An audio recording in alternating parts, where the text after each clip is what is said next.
Great empires are not built by chance. Think of ancient Rome or Egypt. They relied on master plans and strong foundations. Their magnificent structures stood for centuries. Software empires are very similar in this regard. Companies like Google, Amazon or Netflix are modern digital empires. They too are built on strong foundations. This foundation is their software architecture. It is the blueprint that guides their immense and complex systems. Without it, they could not achieve their scale or impact. Software architecture is the master plan for any significant software system. It defines the major components and how they interact. It outlines the technologies used and the patterns followed. Architecture is more than just high-level diagrams. It embodies the critical decisions that shape the system's future. These decisions are often the hardest to change later. Therefore, getting the architecture right early on is crucial. It sets the direction for development and evolution. It is the vision for the software's structure and behavior. The impact of software architecture is profound. Good architecture leads to systems that are robust and reliable. They can adapt to changing business needs. They can scale to handle millions of users. New features can be added without breaking existing functionality. Bad architecture, conversely, leads to chaos. Systems become brittle and hard to maintain. They struggle to scale and performance degrades. Eventually, poorly architected systems can collapse under their own weight, hindering business growth. This exploration will delve into the world of software architecture. We will uncover its core principles and its undeniable importance. We will examine various design patterns that help structure software effectively. We will look at real-world examples of architectural success. We will also discuss common challenges and vital best practices. Mastering software architecture is about building digital solutions that not only work today but also stand the test of time. It is about creating systems that can grow, adapt, and ultimately thrive in the digital age. So, what exactly is software architecture? It is the set of fundamental decisions made about a software system. These decisions concern its structure, organization, and behavior. Think of it as the skeleton of the software. It defines how different parts connect and work together. Architecture operates at a high level of abstraction. It is less about the specific details of code implementation. Instead, it focuses on the overall design and how components collaborate to achieve the system's goals. These early decisions have long-lasting consequences. Architecture is not just about drawing boxes and lines on a whiteboard. It involves understanding the system's requirements thoroughly.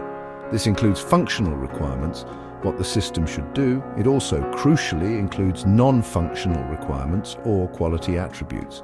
These are aspects like performance, security, reliability, and modifiability. A good architect balances these often competing concerns. They make trade-offs based on the specific context of the project. The architecture must support these quality attributes effectively. Several core principles guide good software architecture. Separation of concerns is a fundamental one. This means breaking down a complex system into distinct parts. Each part addresses a specific concern or responsibility. Modularity is closely related. It involves designing the system as a set of independent, interchangeable modules. Abstraction helps manage complexity by hiding unnecessary details. It allows us to focus on essential aspects of a component. These principles make systems easier to understand, develop, and maintain. The significance of architecture cannot be overstated. It directly impacts the long-term health and success of a software project. A well-defined architecture provides a clear roadmap for the development team. It facilitates communication and collaboration. It helps ensure that the system meets its intended goals. Poor architectural choices, on the other hand, lead to technical debt. This debt accumulates over time, making the system increasingly difficult and expensive to evolve. Investing in good architecture is investing in the future of the software. One of the primary reasons architecture matters so much is scalability. Scalability is the ability of a system to handle a growing amount of work. This could mean more users, more data, or more transactions.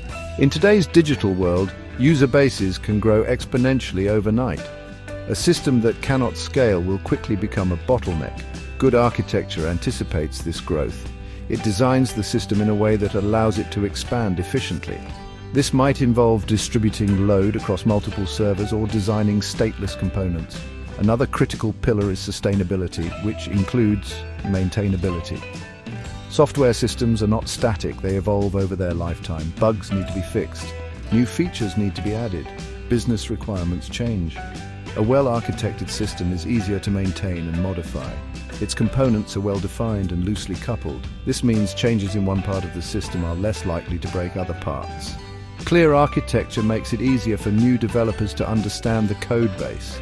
This reduces the time and effort required for ongoing development. Effective architecture also plays a significant role in managing costs. While initial architectural design requires time and effort, it pays off in the long run. A system that is difficult to maintain or scale will incur higher operational costs. Rework due to poor design choices can be incredibly expensive. Good architecture reduces these risks. It leads to more predictable development cycles. It can also optimize resource utilization, further saving costs. Thinking about architecture early is a smart economic decision. Finally, good architecture facilitates better teamwork and communication. When the system structure is clear, developers understand their roles and responsibilities. They know how their components fit into the bigger picture. Architectural diagrams and documentation provide a shared language. This reduces misunderstandings and improves coordination among team members. It allows different teams to work on different parts of the system concurrently. This leads to faster development and a more cohesive final product. Architecture is the glue that holds development teams together. Architectural patterns are like proven recipes for software design. They offer well-tested solutions to common problems. Patterns are not specific pieces of code. Instead, they are general concepts and arrangements of components. They provide a template for structuring a system or part of a system. Using established patterns can save time and effort. It also helps avoid common pitfalls. Architects and developers can leverage these patterns to build more robust and reliable software. They provide a common vocabulary for discussing design choices. One of the most well-known and widely used architectural patterns is Model View Controller, MVC. MVC is primarily used for building user interfaces. It divides an application into 3 interconnected components. The model represents the data and business logic. It manages the application's state. The view is what the user sees. It displays the data from the model. The controller handles user input. It interacts with the model and tells the view to update. This separation is key to its effectiveness. The main benefit of MVC is the separation of concerns. The model, view, and controller each have distinct responsibilities. This makes the application easier to develop, test, and maintain. Different teams can work on different components simultaneously. For example, UI designers can focus on the view. Back-end developers can work on the model. Logic developers can implement the controller. Changes to the user interface, view, are less likely to impact the business logic model. MVC promotes code reusability and flexibility. The same model can often be used with multiple views. For instance, data could be displayed as a chart in one view and a table in another. Controllers manage the flow of interaction, making the application's behavior more predictable. Many popular web development frameworks are built around the MVC pattern. Examples include Ruby on Rails, Django, and ASP NetMVC. It provides a solid structure for creating interactive and maintainable applications, especially those with graphical user interfaces. Section 5. Modern patterns, microservices for resilience and flexibility. As applications grow larger and more complex, monolithic architectures can become cumbersome. A monolith is a single, large code base where all components are tightly coupled. Making changes or scaling parts of a monolith can be difficult. Microservices architecture offers an alternative approach. It structures an application as a collection of small independent services. Each service is responsible for a specific business capability. These services communicate with each other, often over a network using lightweight protocols like HTTP. The advantages of microservices are significant. One key benefit is improved scalability. Individual services can be scaled independently based on their specific needs. If one service experiences high load, only that service needs more resources. This is more efficient than scaling an entire monolith. Another major advantage is fault isolation. If one microservice fails, it does not necessarily bring down the entire application. Other services can continue to function. This leads to more resilient and highly available systems. Microservices also offer technology diversity and team autonomy. Each service can be developed and deployed independently. Teams can choose the programming language, database, or framework best suited for their particular service. This allows for greater flexibility and innovation. Smaller, focused teams can own individual services. This promotes a sense of responsibility and allows teams to iterate faster. They can deploy updates to their service without coordinating with other teams, speeding up delivery. However, microservices architecture is not without its challenges. Managing a distributed system of many small services introduces complexity. Deployment, monitoring, and inter-service communication require careful planning and robust infrastructure. Tools and practices like containerization, for example Docker, and orchestration, for instance Kubernetes, are often essential. Debugging issues that span multiple services can be more difficult. Architects must weigh the benefits against this increased operational overhead when choosing microservices. It is a powerful pattern, but it requires a mature approach to development and operations. Section 6, Modern Patterns, Event-Driven Architecture for Responsiveness. Event-Driven Architecture, or EDA, is another powerful pattern for building modern applications. In an EDA, system components, often services, communicate by producing and consuming events. An event is a significant occurrence or a change in state within the system. For example, a new customer order, an updated inventory item, or a sensor reading can all be events. Components in an EDA are designed to react to these events. This creates a highly responsive and decoupled system. The core idea is that services do not call each other directly. Instead, one service, the producer, publishes an event when something notable happens. Other services, consumers that are interested in that type of event, subscribe to it. They then react accordingly when the event occurs. This communication is often managed by a message broker or an event bus. This intermediary component ensures that events are delivered reliably to the interested consumers. This decoupling is a key strength of EDA. EDA offers several compelling benefits. It promotes loose coupling between services. Producers do not need to know who the consumers are and vice versa. This makes the system more flexible and easier to modify. Services can be added, removed, or updated independently without affecting others. EDA also enhances scalability and resilience. Services can be scaled based on event load. If a consumer service fails, events can often be queued and processed later when it recovers. This improves the overall robustness of the application. Event-driven architecture is particularly well suited for certain types of applications. Systems that require real-time responsiveness, like financial trading platforms or IoT data processing, benefit greatly. E-commerce platforms use EDA for order processing, inventory updates and notifications. Asynchronous workflows where tasks can be performed independently in the background are also a good fit. EDA helps build systems that can adapt quickly to a dynamic environment. It allows applications to be more aware of and reactive to the world around them. Section 7, Architectural Triumphs, Learning from Real-World Giants. Theory is important, but seeing architecture in action is truly insightful. Many successful tech companies owe their scale and agility to sound architectural decisions. Netflix is a prime example. They famously transitioned from a monolithic architecture to a cloud-based microservices architecture. This move was crucial for their global expansion and ability to stream vast amounts of video content. Their architecture allows them to deploy hundreds of small services independently. This enables rapid innovation and resilience against failures. Amazon is another giant built on strong architectural foundations. Their e-commerce platform and Amazon Web Services, or AWS, both rely heavily on service-oriented principles and microservices. Think about the complexity of Amazon.com. It handles product listings, recommendations, orders, payments, and shipping. Each of these functions is likely handled by distinct services. This allows different teams to work independently and scale their parts of the system as needed. AWS itself provides the building blocks for others to create similar scalable architectures. Google is renowned for its ability to handle unprecedented scale. Applications like Google Search, Gmail, and Google Maps serve billions of users daily.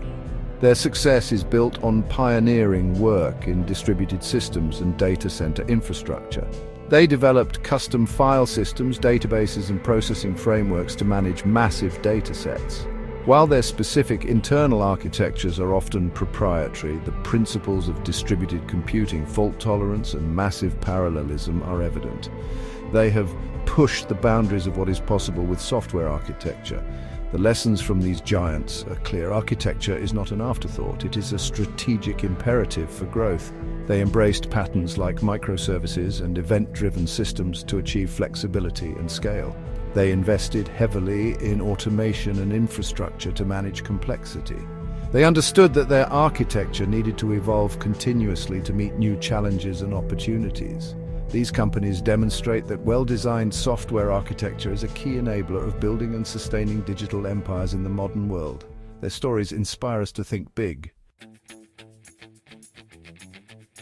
Section 8. Navigating the labyrinth, common pitfalls and best practices. Designing robust software architecture is a challenging endeavor. Even experienced architects can encounter pitfalls. One common mistake is over-engineering. This happens when architects try to build a system that is too complex for current needs. They might anticipate every possible future requirement.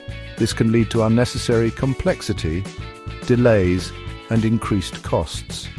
The resulting system might be difficult to understand and maintain. Simplicity is often a virtue in architecture.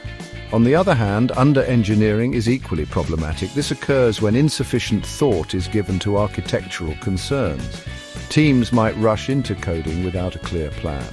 They might ignore non-functional requirements like scalability or security. This can lead to a system that quickly becomes unmanageable. As the system grows, it becomes harder to add features or fix bugs. Addressing these architectural shortcomings later is often much more expensive and disruptive than getting it right, or at least righter from the start. Several best practices can help navigate these challenges. First, thoroughly understand the requirements. This includes both functional and critically non-functional aspects. What are the performance targets? What are the security needs? How much scalability is required? These questions shape architectural decisions. Another key practice is to keep the architecture as simple as possible, but no simpler. Embrace the KISS. Keep it simple, stupid principle. Avoid unnecessary complexity. Choose patterns and technologies that are appropriate for the problem at hand. Furthermore, architecture should be an evolving process.